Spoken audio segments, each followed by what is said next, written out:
This is the Making Waves Mindset Show with your hosts, Richard Biase and Dave Moskowitz. Learn from our journey as we share the ups and downs of being your own boss. All right. Well, welcome everyone to the Making Waves Mindset Show. We are honored to have Dave Haynes join us. Thank you for being here. Yes, and as always, subscribe, hit that little button at the bottom, subscribe to our show, share it if you're enjoying it, watch it on YouTube or Rumble or any of your other platforms. Make sure you listen to us and share the show. If you don't like it, send it to someone who's going to like it. They'll listen to us too. That's right. The goal every episode is to have you make waves in life, think differently, challenge your mindset, whether it's entrepreneurial, health, wellness, all that fun stuff. And we appreciate all of you continuing to follow our journey. So Dave, I'm going to let you know how I came across you.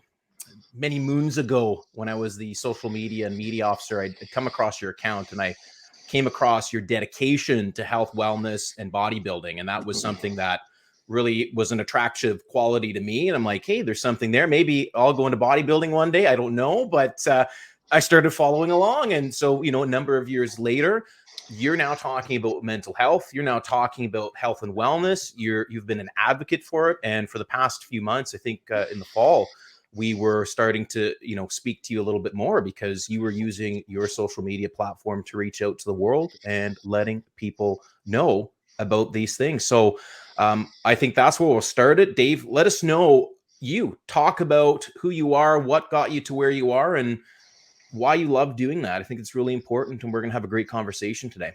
Yeah, no, it sounds good. Just want to thank you guys both, Richard and Dave, for having me, for reaching out. It's an honor to be here. It's an honor to be asked to participate in something like this. As far as I'm concerned, I think the message that you guys are trying to put out there about mental health and wellness and stuff like that. I mean, that's such an underrated message today. You hear it in conversation, you see it in the pamphlets, but it's just not appreciated, I don't think. And I appreciate the message and appreciate the work that you're doing. For me, mental health has always been a big deal for me. Growing up, I grew up in Kitchener, Ontario. And then, like a lot of people, my parents had a falling out and they got separated. And then, my mom, decided that, she couldn't raise us on her own, which again, back in the 70s, right? Yeah. Back in the early 80s. I mean, it was challenging. It was challenging times. Oh, yeah. She remarried and we moved out to the East Coast.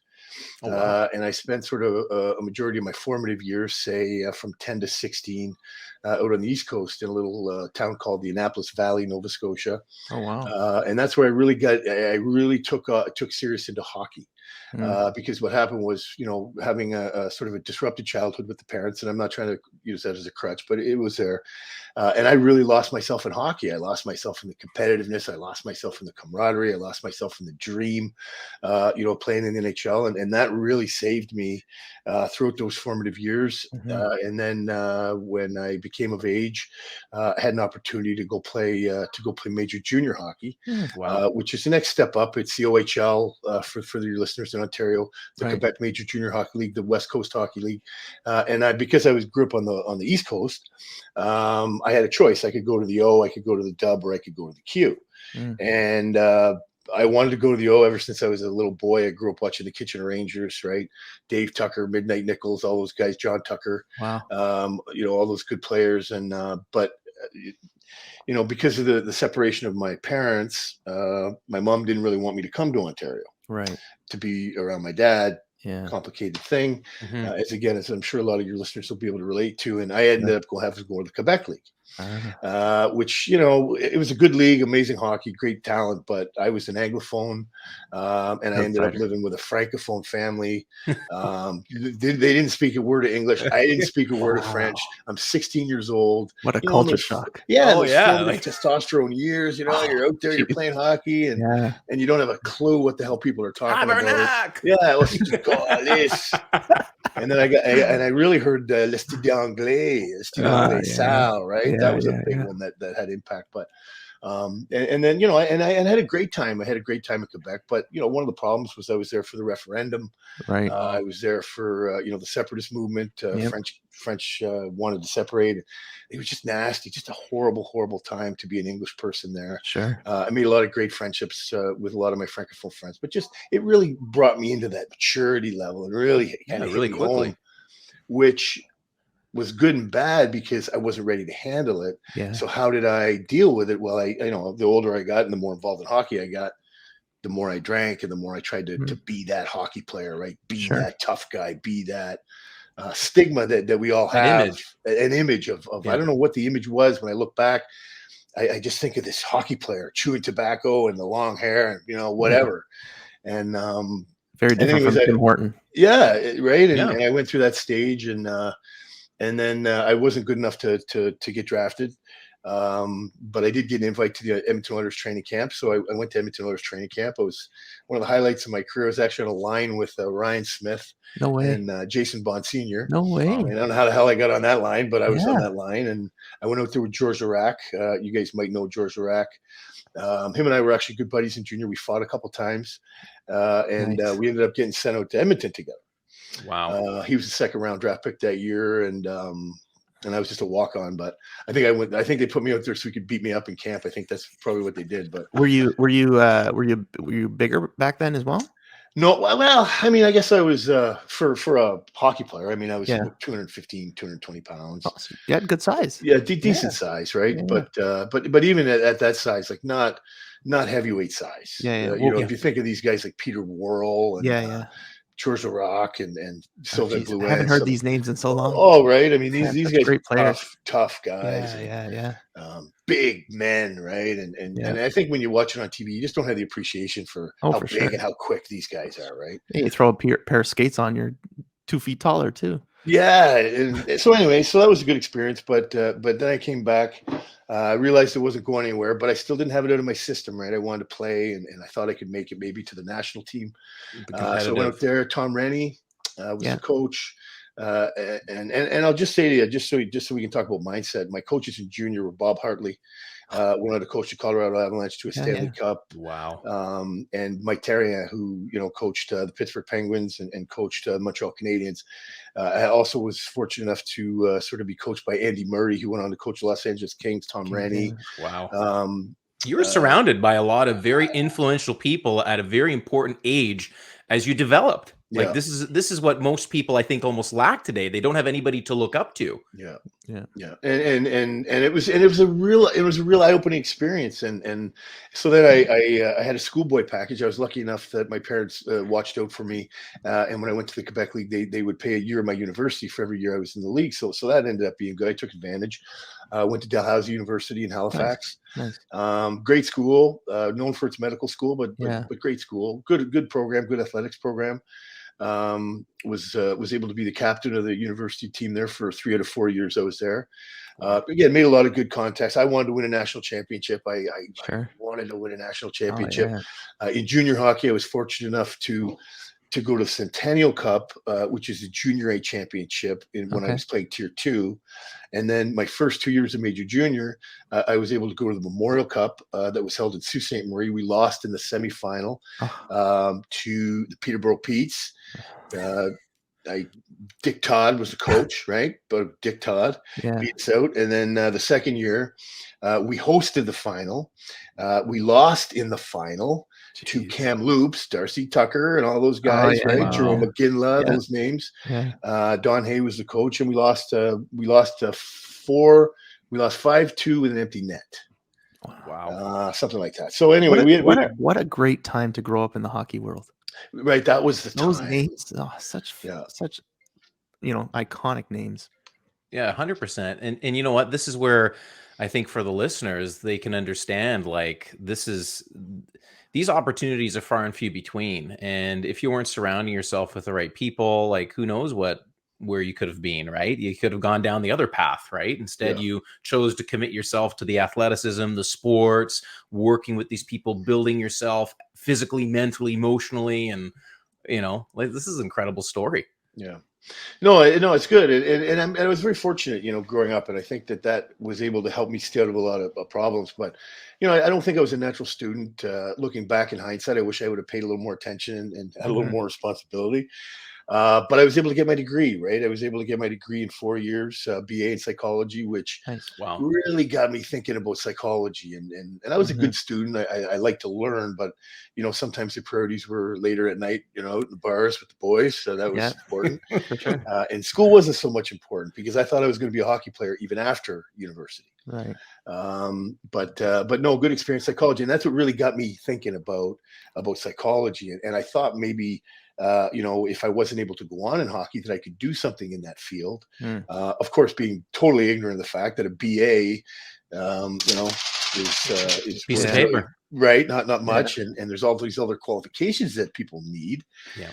But no, it was a good eye opener. And then I went down to the States, just to wrap it up. I went down to the States for a couple of years, played a year in Little Rock, Arkansas. Nice. With an expansion team down there. And you want to talk about experience, like Yeah. they don't even know what hockey was down there. Like they have no idea. They're Razorback football, and you take a slap shot for the blue line and miss the net by 50 feet and hit the glass, and they be cheering, and they thought it was the greatest thing. Oh, they did. They thought it was the greatest thing. And the fights, they love the fights, right? And but it was a great experience, and just to see that culture down there, that Southern culture, that Southern States culture, very rich, sort of very, very, very open and inviting.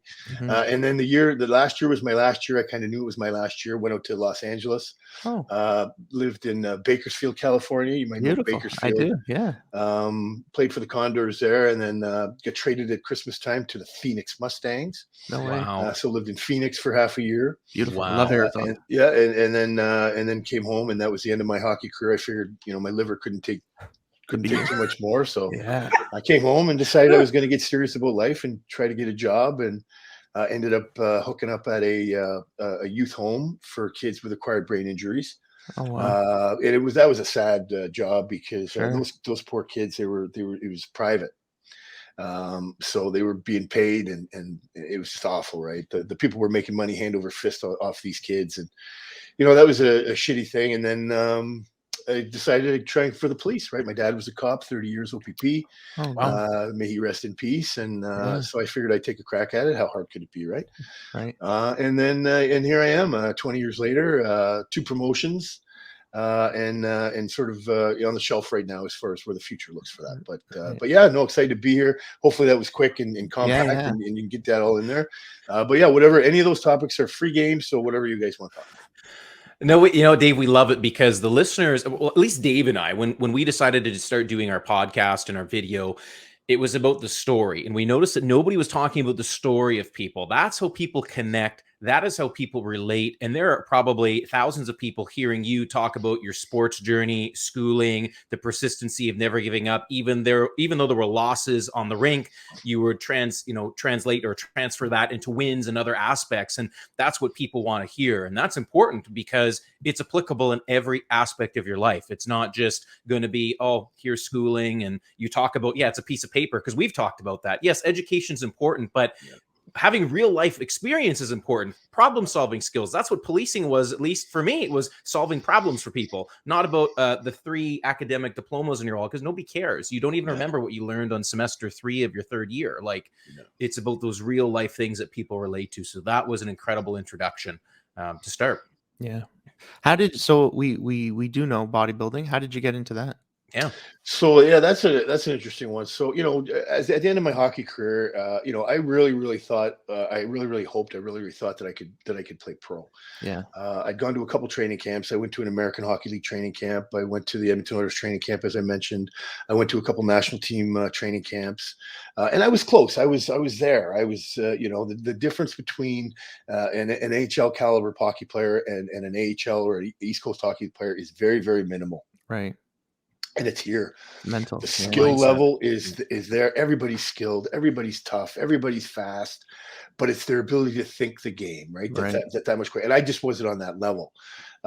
So but I loved the camaraderie, and I loved being part of the team, and I loved leading the team. And part of the problem that I had when I was a kid was I was so disciplined and dedicated to what I wanted to do that I was very, very socially awkward because I didn't understand why I didn't know how to have fun. right? I didn't know how, like, I wasn't interested in hanging out. I wasn't interested in, doing the stupid stuff. I wanted to be working on my hockey, or I wanted to be working on my shot. You're so driven and focused. Yeah, I wanted to be reading about it. I wanted to be watching it. I wanted to be doing all these things.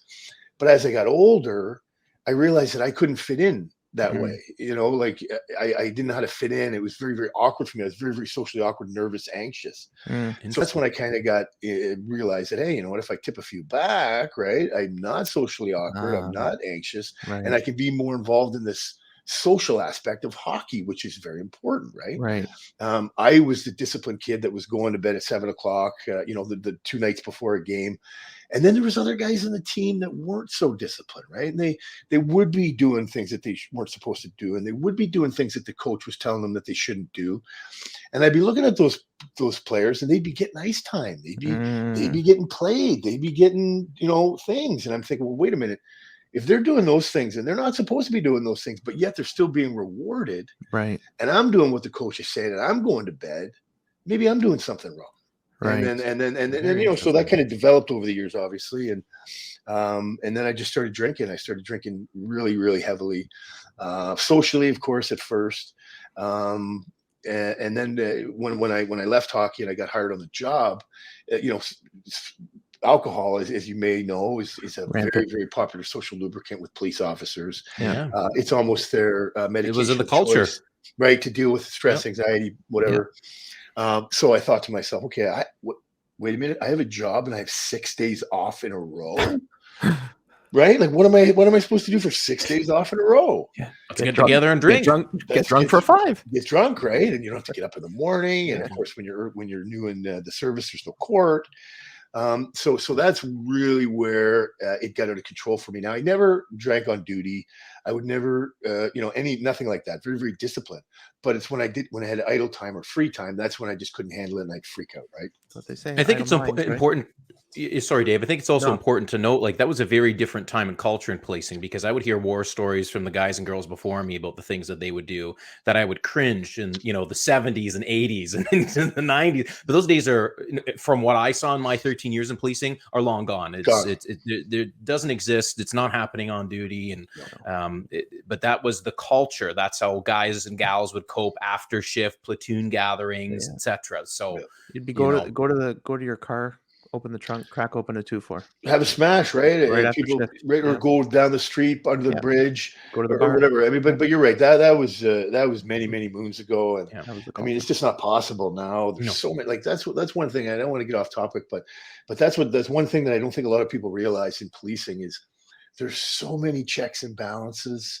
There's so many, watchdog groups and oversight committees, and people think that it's just run and gun and the officers cover for everybody and they just do and they lie and they cheat and they steal, but that's really not the case. That's movie magic. That's the movies. You're right, and I really, really wish there was more attention to that, and there was more awareness being brought to that aspect of it, because people think it's a Wild West out there, and in reality, I think policing is probably one of the most supervised professions, and rightly so to a certain extent. But when you've got, when you're a police officer and you're a PC, so you're at the bottom of the level, and you've got how many degrees of supervision that you have to be accountable to every single day. It's not just I did this call, I have to talk to my boss. It's I did this call and now I have to talk to my boss, and then that guy's going to stick his nose in, and that guy's going to stick his nose in, and that person wants to know what's going on, and it just becomes a real problem for the mental health of officers. And I'm totally agreeing with you. It is one of the only professions, if you look at some of the professions out there that are highly regulated, doctors, lawyers, accountants, doesn't even come close to the amount of scrutiny a police officer goes through for 1 millisecond of a decision. 1 millisecond. It's all the oversight. The oversight's tremendous. Enormous. It's one of the only, especially in Canada, it is over analyzed by every degree. And I'll get back to the bodybuilding thing in a second, because I want to answer that. But just remember too, like, these officers out there, they have to make seconds in split, make decisions in split seconds. like this is, you're talking about what, when do you see somebody, we're always trying to look at the hands, look at the hands, look at the hands. But, these officers have to make life and death decisions in split seconds. And then, of course, the oversight can come in and they can take weeks, months, years to go through video and check statements and re-interview and get different angles. And anyway, so I'm proud of all the men and women out there, especially during this time. I think it's a crappy situation that they're in, but hopefully we're going to get through it pretty soon. So yeah, I agree. It's one of those things, as Dave mentioned, doctors are investigated by doctors, lawyers are investigated by lawyers, but not in policing. There's several oversight bodies, civilian agencies.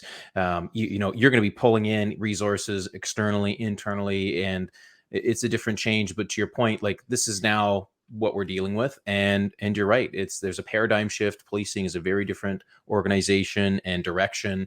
Of course, these decisions are very critical, and how that transfers even over to what Dave and I have done. We were in those positions.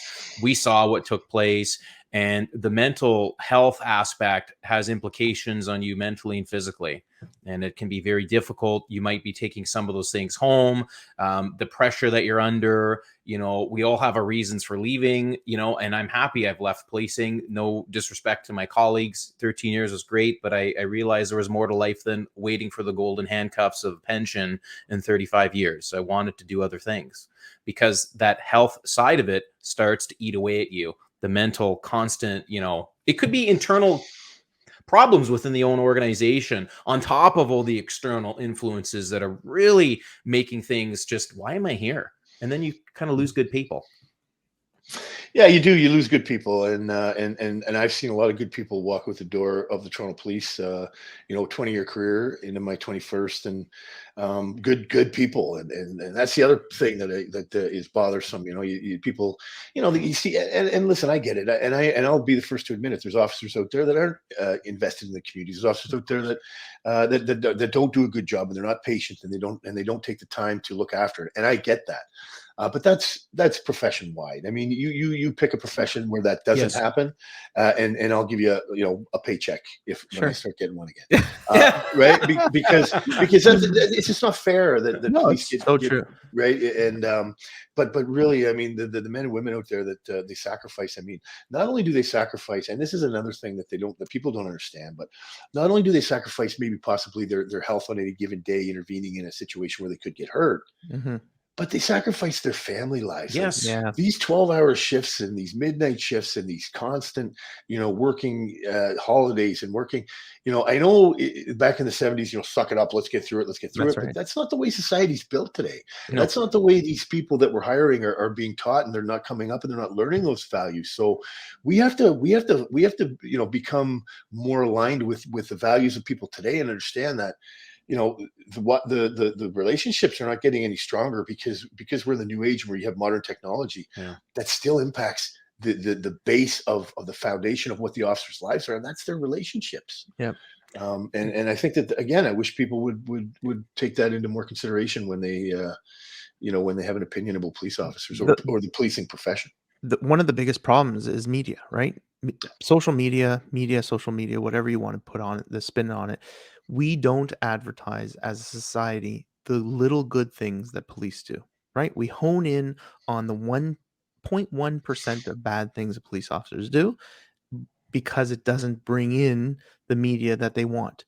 So when people turn on the news, and I'm an instructor at a college, and I teach prospective law enforcement students, right, who want to get in policing. First question I ask them when I start teaching a brand new class is, what's your opinion about a police officer? Majority of the class, 9 out of 10 students will say they are mean. They are. And these are people who are right out of high school. Yeah. So they're mean. They're overzealous. They kill people. And these are prospective police officers. This is their opinions. And I'm blown away. I'm like, wow, that's your opinion of police officers. Why is that your opinion? Why? Because social media, the media, right? These are all the influences on their lives. They turn on the news and what do they see? Police officer shot someone in the States. Police officer shot someone in Canada. Police officer arrested someone unjustly. What about all the good stuff? Police officers, people in law enforcement world, don't wake up. And this is one thing I'm glad that I'm teaching these students, because I'm able to change their mindset a bit. right? I'm able to show them that this is not policing. This is media portraying something so that they can get more people to watch the It's a show. business. The media is a Right. business. When Dave, your story jogged me back. So when I was doing our school resources and I would be giving presentations across the province, there was often that discussion of, let's have a conversation about policing outside of what you were there for, because students were really interested in the uniform and all that stuff. And it was a heart to heart because I connected with people. I was a relationship builder. And I would ask the students, faculty would be in the gymnasium, wherever we were. I said, what is the most powerful tool that I have? And there'd be silence. And then somebody would go, it's your gun. It's your taser. It's because that's what they see in the media. That is what they see in movies. And then, I'd be like, no, it's my ability to communicate with people. It's my ability to talk to people. But they, and perhaps how our upbringing is, we don't talk about that. And so Dave, to your point, that's it. It's always the negative side, not the positive. And just crickets would be in the room and you'd see teachers going, whoa, like he just said, it's his ability to communicate. I said, that's what it was. It wasn't my Glock or my SIG or my CEW. It was my ability to communicate. But who's to blame? Who's to blame for all this? Like, not that I want to put on blame, but how do we even change that? Because we're not, as organizations, they don't talk about it. Well, I think, and I think that's I think that's the hard part. But just Richard, to your point, I just want to say, like that is so true when you talk about, and the official term for it, would be tactical communication, right?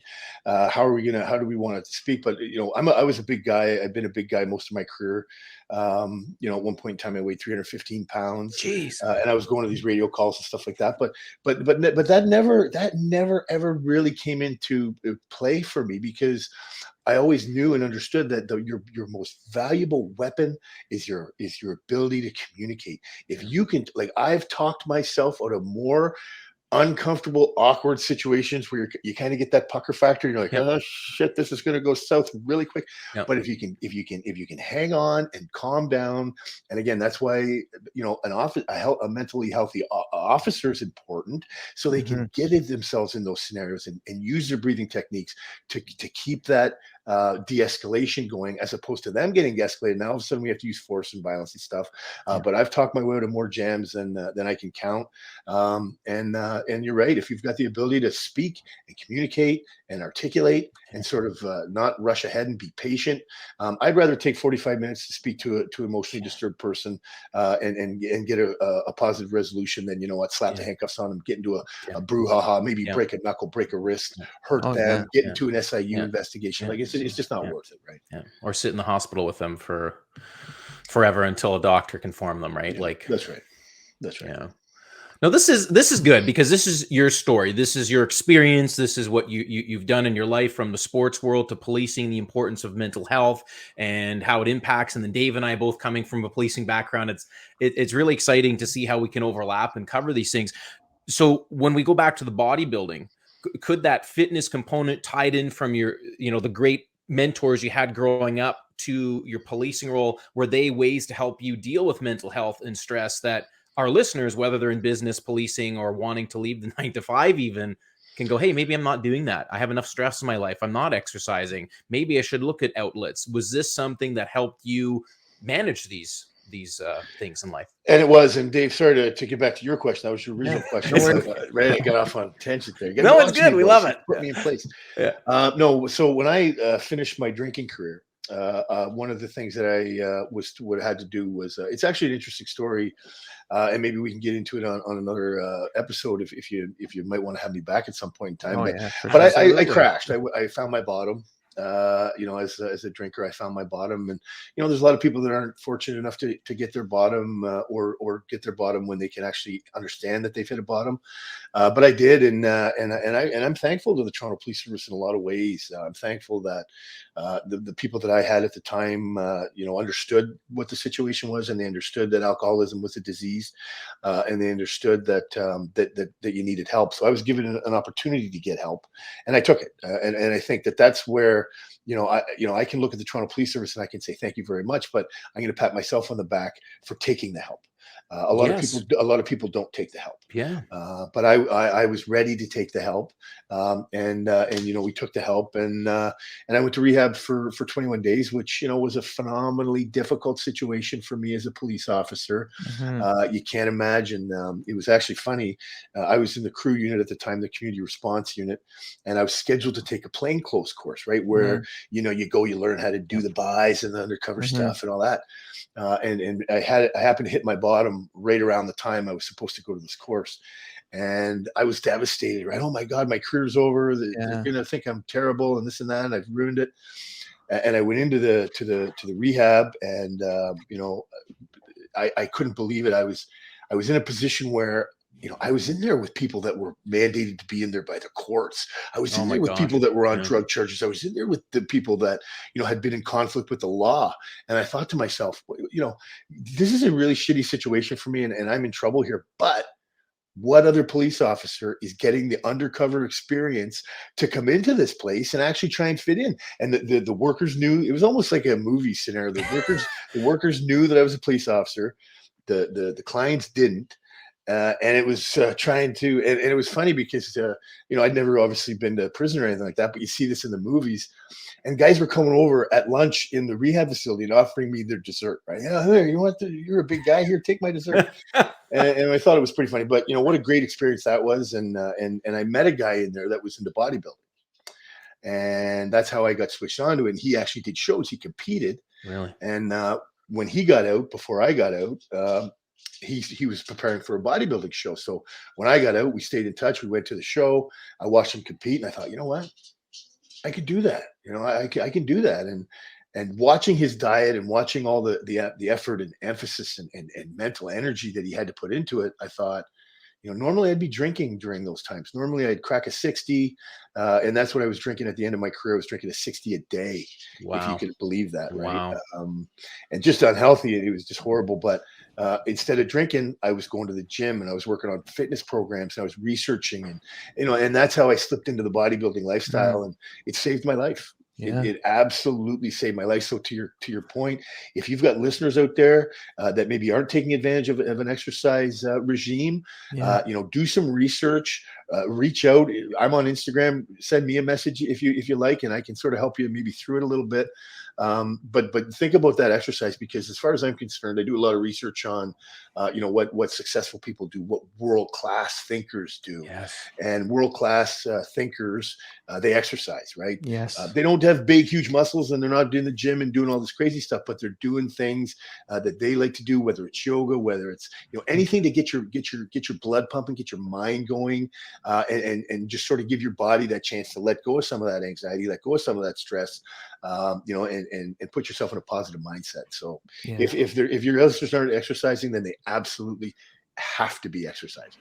Yeah, we are from day one. We've been a big proponent of making sure you enter into that in your daily activities. It is so important. Routine, Gives you working discipline. out, Yeah. gives you discipline. It gives you the right mindset. It gives you clarity. Motivation. Just like you said, it releases the anxieties, releases the stresses. It is so important. And it teaches you. I mean, and you say that it gives you discipline, and like I talk about self-esteem, and that's self-esteem. I think is another underrated topic that people should talk more about, because that's our ability to like ourselves, right? Like that's hey, I'm a good guy. I do the right thing, and when you're making those right decisions, and when you're led by integrity, and when you're led by sort of that approach where you're taking things into consideration. You're not just making decisions blindly, but you're thinking. I mean, that makes me think I'm a responsible person. And when I'm disciplined, I get up and do my run, or I do my yoga, or I do my spiritual meditations. Yeah, I'm proud of myself, and I like who I am, and therefore that translates into the other relationships that I have, and I think it really gives you a good foundation of positivity. If you can sort of get that connection to the discipline, to that side of it. Yeah, but it takes time too. It takes time to generate that. You can't, for those listeners who are trying to start now or have just started, it takes time. It does. 46, and I don't have it down pat. I don't even know what I'm doing yet. There you go. Yeah, we say that all the time, right? We started on together. Me and Richard started on a major fitness journey, and to help with our mindset and our business mindset and our entrepreneurial mindset. And it has been since August of last year that we started, and it has totally changed my mindset. Totally, completely. I am different now than I was July of last year. Totally different. My mindset is different. My outlook is different. More positivity, more push, more drive. These small little commitments, and like you were saying, is relates to just making those commitments with yourself, and those small little wins that you get with yourself make you more confident, give you more authority over yourself and your decisions. I'm okay now. I used to be able to put a piece of chocolate in front of me and I'd be like, oh, right away in my mouth, right away in my mouth. I could look at a chocolate bar all day now. I'll be okay with it. You're I might better want man it. than me. Yeah, no, I'm good. But that was my Achilles tendon, right? That was my thing. Yeah. Right? No, you're right. I love sweets. Now I could look at it all day and I'll be okay. And that's getting there. That you Yeah. put in the work, and that's the other part about it. Again, and I hope I didn't come across like just snap your fingers and let's get this done. It is a process, and there's a lot of failures and there's a lot of disappointments. But when you think about the word failure, and just for your listeners that are, you're not successful or however you want to describe it, there is no failure. Like there is no failure. That's a learning moment. It's a learning moment, right? You can take that opportunity and just listen to other people when they fail. Listen to their self-talk. Listen to what they say, right? No, very rarely do you hear people that are like, you know what, that was a great experience. I know where I went wrong. I'm going to build on that, right? I could have done this, this, and this better. You don't hear that. And if you have the ability to look inwards, to take responsibility for your actions, you're really, really going to develop that character and that mind. I wish there was the warrior mindset or whatever that is to be able to come out on top of any given situation. So you can't lose if you've got that mindset. You really can't lose, and it's really powerful. Yeah. So are you still doing the bodybuilding? So no, I the bodybuilding thing, I thought I could go pro. Yeah. I got started obviously a little bit late in life. I didn't start bodybuilding till I was 30, in my early 30s. Right. But I managed to compete at the nationals, I think 6 or 7 times. Wow. I was able to come third in Canada. No way. For the super heavyweight, and that same year I came third in North America. Incredible achievement. Missed a pro card by one spot in each show, but bodybuilding again. People look at it and they say, "Oh, those are meatheads," and look at those meatheads up there and everything. The foundation of base of knowledge that a lot of those athletes have about nutrition, about training, about pharmaceuticals. It's really, really unbelievable, and a lot of them educate their doctors in a lot of stuff, just because they put the time in and to get to that level.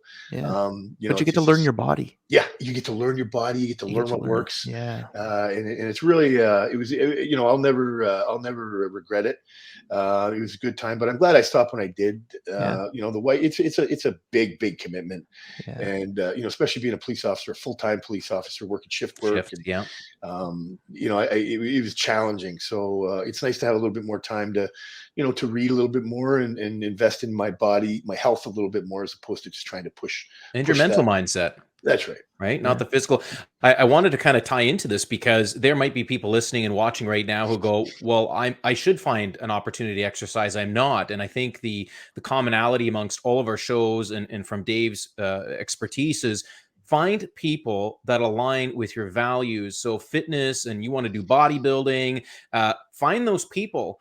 Start following them, start learning, start reading. And when you're around the right people, you do it. Because I look back to, I think there was like a middle point in my policing career. Just as I started the community office, I put on a ton of weight. And I know what happened. I was inactive. I was sitting in the cruiser, driving all over Ontario nonstop. And then I'd sit at the desk. I'd become an Excel wizard. It was like an administration job.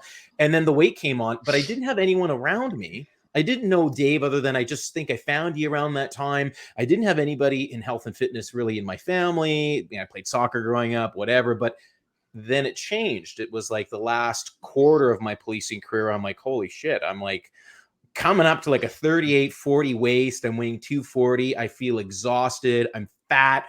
I don't feel like me. I'm supposed to be a police officer in the community. And you can go to my social media page, scroll back 5 years and see some photos, and people go, your face is different now. I said, sure, the weight might be the same, but it's the composition's different. I have energy now. I have right people. I listen to the experts. I watch, I learn, and I fill myself and surround myself with the right people. And that's what people need to do who are unsure of themselves right now.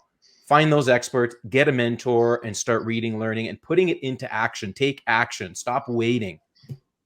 You're so right, and that's such a valuable message for people. Is that unfortunately, in my life, I've been through a couple of different scenarios that were very, very unexpected, and in terms of terrible things that happened. I lost both my parents in different sort of tragic scenarios, and that's not what I want to talk about. But you don't know when. You don't know when. You just don't know when. You don't know how much time you have. You don't know how much time other people have. So there's no point. January 1st. Okay, we're gonna have a resolution. No, get on it now. And you talk about these kids today, and I know you probably sound like one of those old guys. Oh, these kids today, right? And that's horrible. I can't even believe I just said that. That's awful. What are you calling me? Get that part out. Yeah, get that part out. You do whatever you gotta do. We'll bleep it. But reading.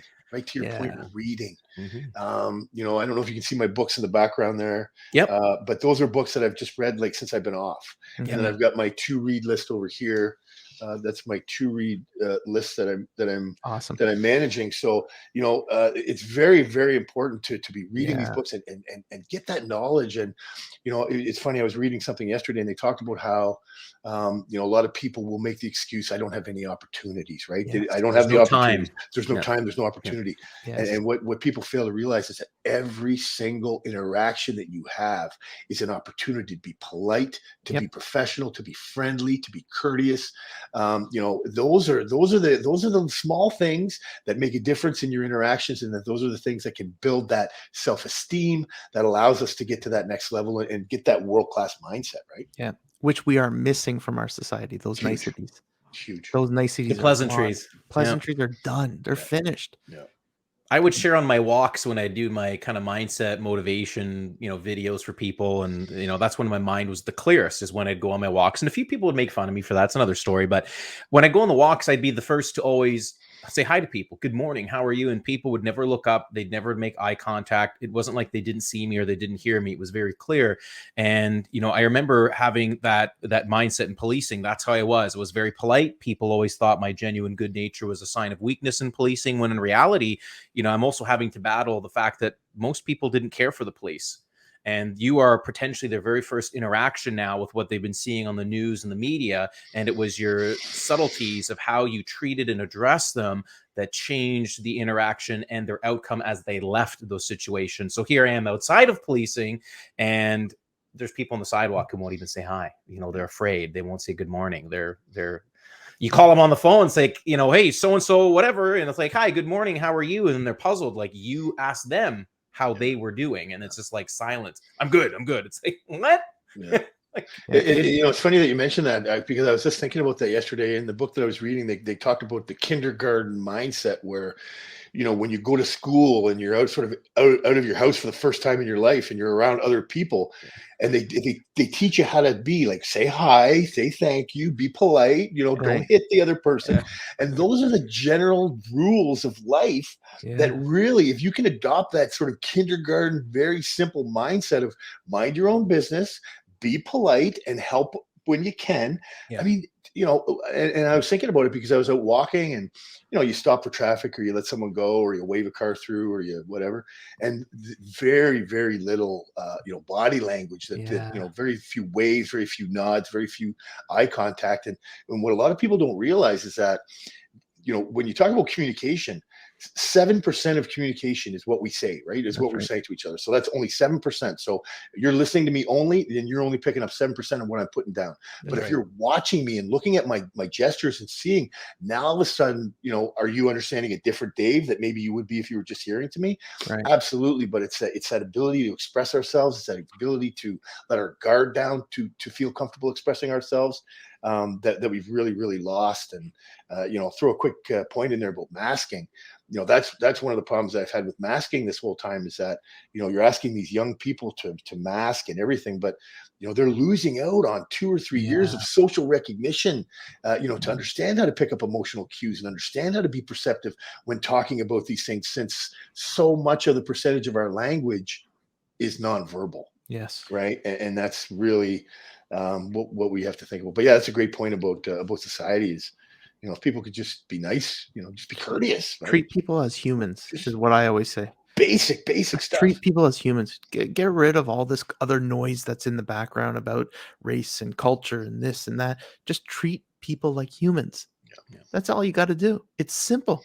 Whenever I phone somebody on the phone, my first thing is not hi and get into what I want. It's hi, how are you? How are you doing today? It catches people off guard. And I'm like, these are the simple things you were taught in kindergarten, like you said. I Just almost get back wonder to if that. Dave, I almost wonder if it's a hustle bustle of just Canada, the North America market. Everything is go, go, go. 401 is rammed, 21 million lanes across each side. And there's no time to just take a deep breath and focus. Like we shared, I was in Costa Rica for 2 months, not too long ago. And the culture is just so relaxed. Everyone is simple, pure vita, right? Like they're taking the time to get to know you. And that's why we love having you even on the program, because you're sharing your story. We bring people on who are sharing their story, and we're taking the time to get to know them. And this is not just a face for Dave and I on our recording. Dave and I are like this in real life. We were like this in policing. That's how Dave and I became friends and wanted to do this like 5 years ago. Is because we saw we didn't treat people like garbage. We treated everyone with the utmost of respect at all the community events and schools and things we did together. And that's probably why we were in those roles to begin with, because some of the other coppers weren't exactly maybe on that page or polished, but that's how I am. I said, like, what are you accomplishing by being a rude, arrogant individual? Nothing.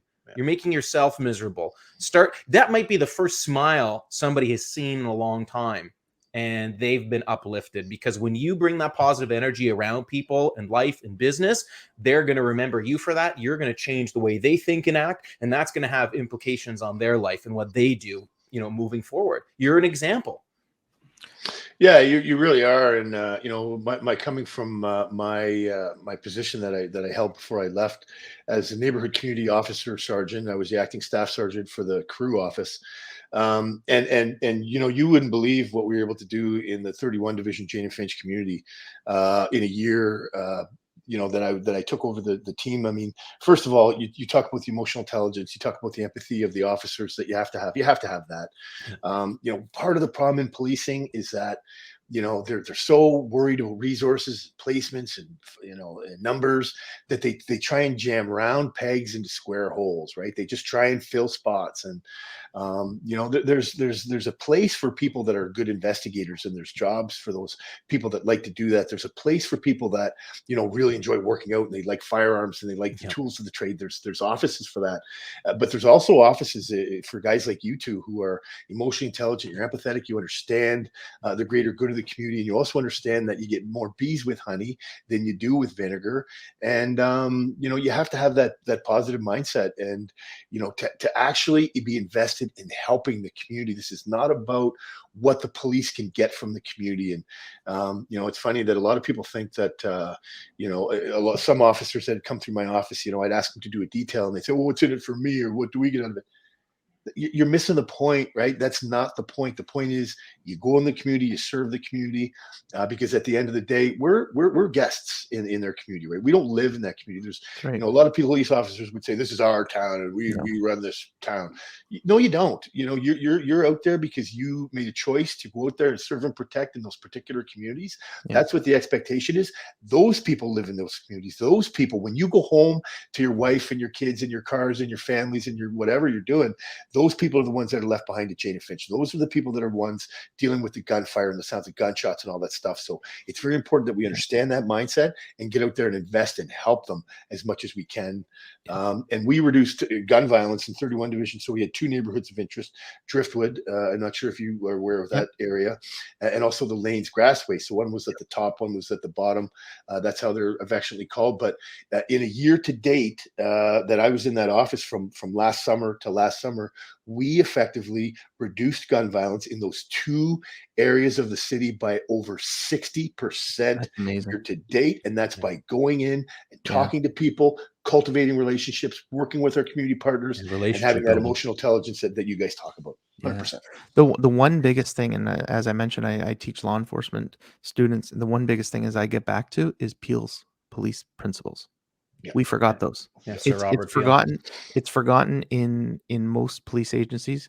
We are the community. The police are the community, and the community are the police. Yeah. It goes hand in hand. Just to your point, if we don't work with the community, they'll never trust the police. They'll never be able to put their faith in what the police are doing, and they'll never get behind the police. And just look what you just did. Those stats are remarkable, especially in those areas.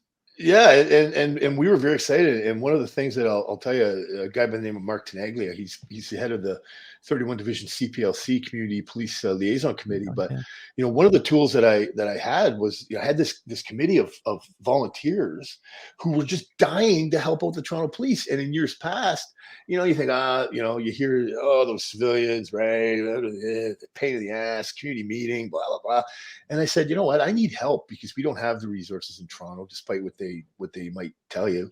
And I thought, let's engage these civilians. Let's get them out there. And what teamwork we were able to have, and through our community engagements and our community meetings and our community partners and our community stakeholders, and then you've got the police involved, and we're all working hand in hand. And I scratch your back, you scratch mine. No underhanded foolishness, no power struggles, and we really, really were effective. And the other unit that was so effective in Toronto was the BCCC, which is the Black Community Consultative Committee, and just amazing relationships in an area where if a lot of people hear Jane and Finch, right?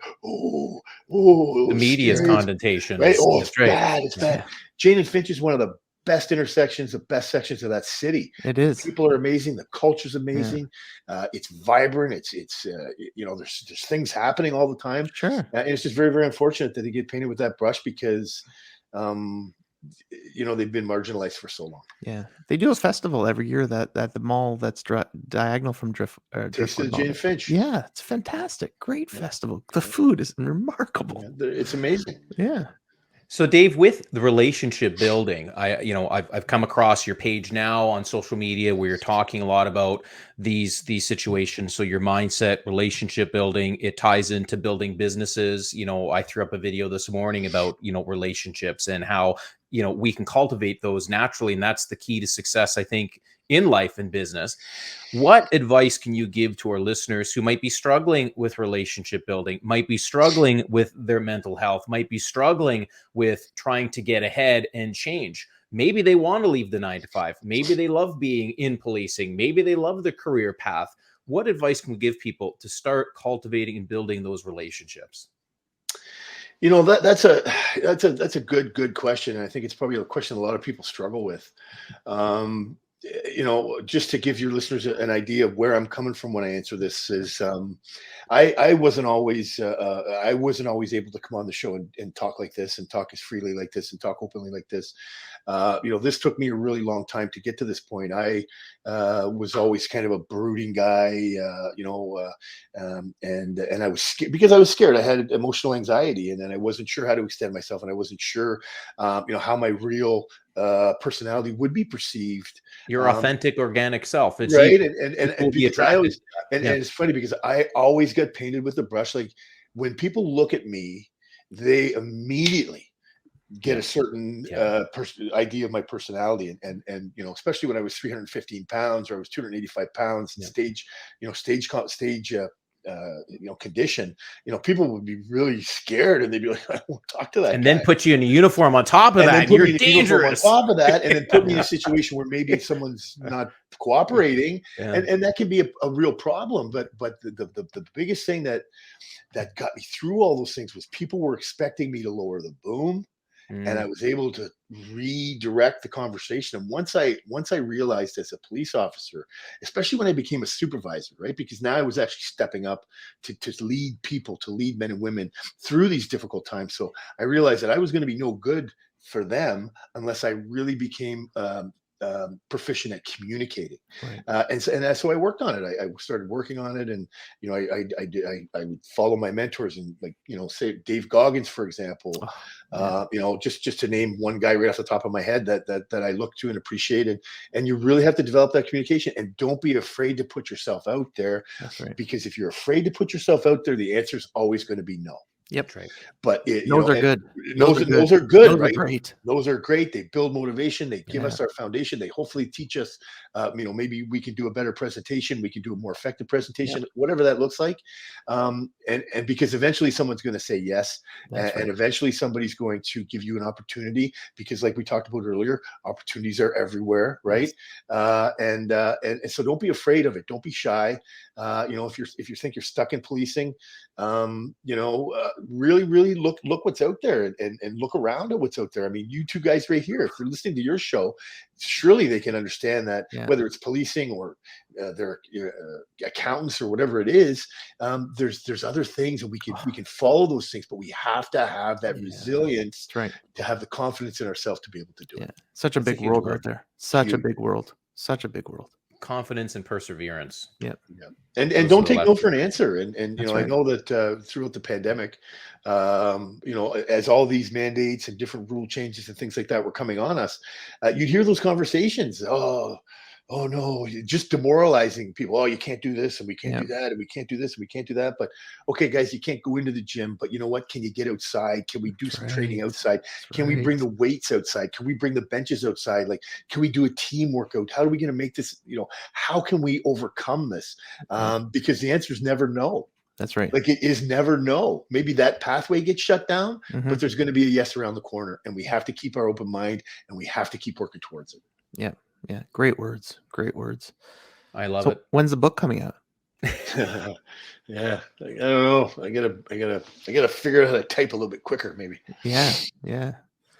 I think, Dave, you have something here that, resonates with a lot of us. And this is one of the reasons why Dave and I wanted to reach out to you, is because, yes, you're still in policing. There's nothing wrong with that. And our show is about the mindset, and we want to hear your story, because we've covered so much ground today. And I think it'd be appropriate that we do have you back in the future, because you're talking about the mindset. You're talking about the things that impacted you as you grew up, the perseverance, the dedication, not settling for no, but you also realize those dips in life that brought you down, where you thought that was it, I'm done, were actually pivotal turning points. They were paradigm shifts in what you did mentally, physically, and realigned yourself to help and impact so many people. And that's one of the biggest things, that we get caught up in the hustle and bustle of things. We're always looking for people that are, they got more followers and they have a Ferrari and all this garbage, but it's the authentic, organic relationships. And that is what Dave and I talk about constantly.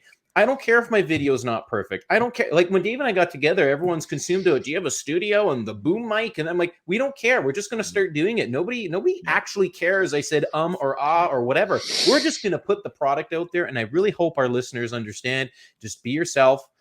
Dave's talking from the heart, and this is what we want: authentic, organic people like Dave. Yeah, you got to be real, and that's very nice of you to say that. But I've always believed that, and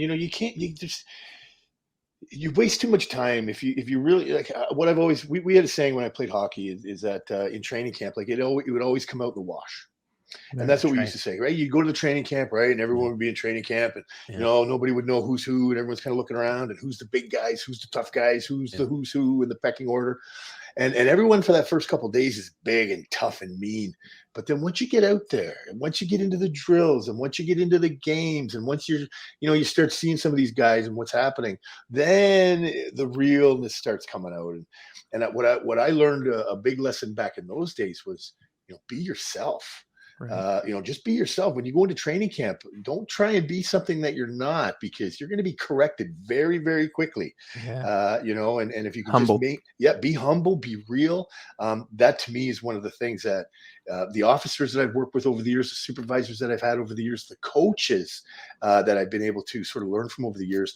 Humility, right? That's the big thing, is that they appreciate it when someone's coachable, because you can take that criticism, and also you can stand up for yourself if there's criticism, right? But you can have those conversations, and that's what's the most important part about being successful, because really at the end of the day, it's the relationships that make us and break us.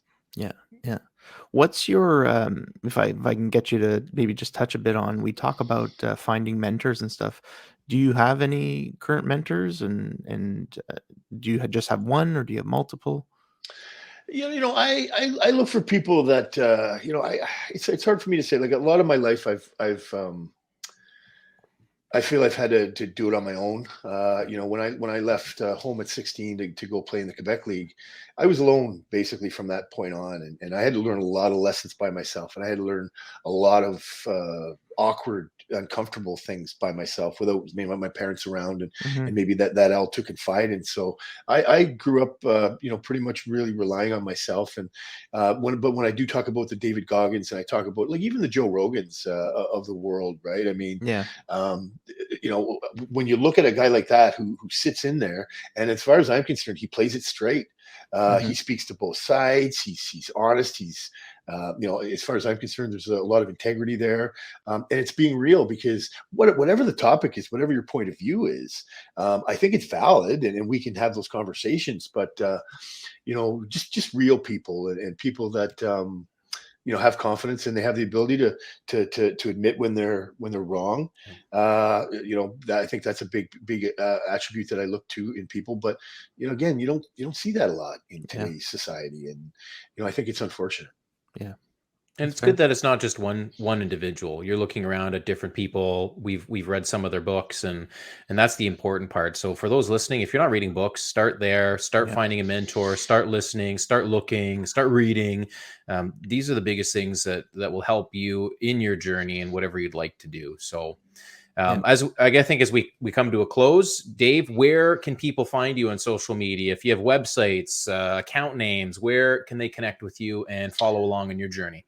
Well, so I'm on Instagram. That's really the only platform I have. HTrain, so HTRAIN 8 at HTrain 8. You can find me there. No real other place. We're looking at putting a website together. Last 10 minutes website. Basically, last 10 minutes is something that I've been looking at and thinking about, because for me, we didn't get a chance to get into it today, but being forced off duty on unpaid leave, real tough on the mental health, and real tough on the psychological aspect of things. So I was really having trouble getting into the gym. I was really having trouble, just being productive, in those first initial weeks. And I just figured to myself, I'd get in the gym for 10 minutes, just go in there, get on the treadmill, pick up the weights, do something for 10 minutes. Lo and behold, if I could get through the 10 minutes, I was doing a good quality workout. And that's what was able to sort of pull me out of my funk and get me going. And here we are. So, yeah. Last 10 minutes. That'll be out sometime soon. Just if you want to follow me on Instagram, just watch out. We'll make the announcement there. We definitely have to reconnect with that for sure. Yeah, absolutely. That sounds like a great journey to follow.